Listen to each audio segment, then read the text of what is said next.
burden on the Lord. Gusto ng Lord na madaling mawala sa iyong kamay. Amen?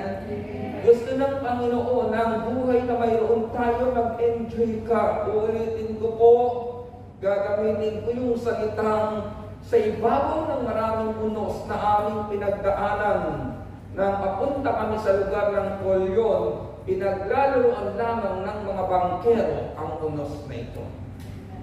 Amen?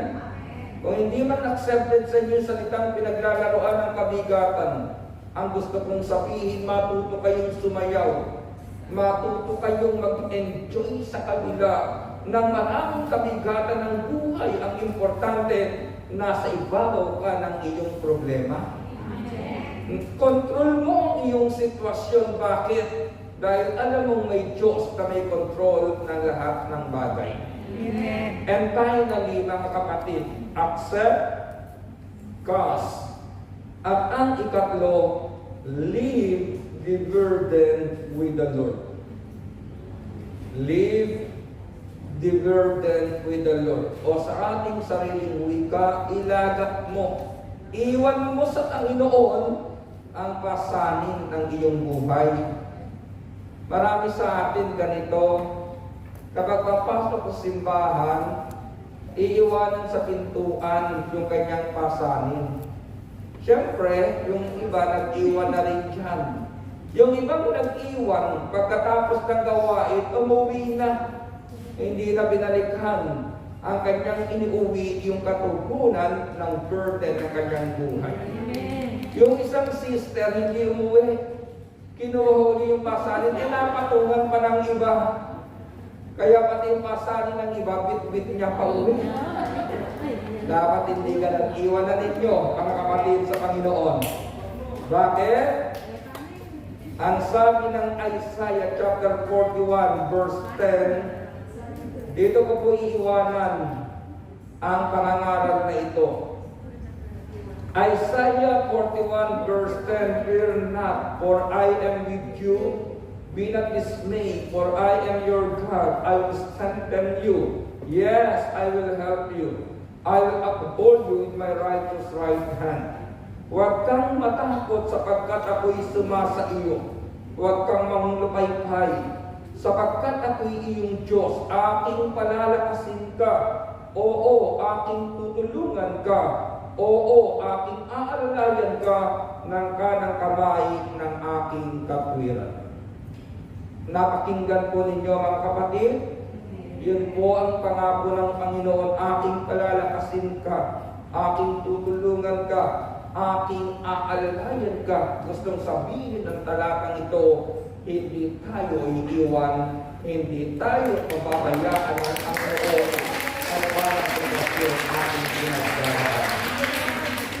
Tayo po tayong lahat at sa oras na ito, pagpalain ng Panginoon ang inyong mga prayer requests, ang inyong mga religious articles, ang balaki ng inyong puso, ang inyong kamarang sa buhay, ang handog natin sa gawain ito, at sa oras na ito, pasalamatan natin ang makapangyarihang Diyos sa biyayang Kanyang ibinigay sa atin. Give thanks.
Iingatan niya at ipagsasandalan pagkat siya'y tapat.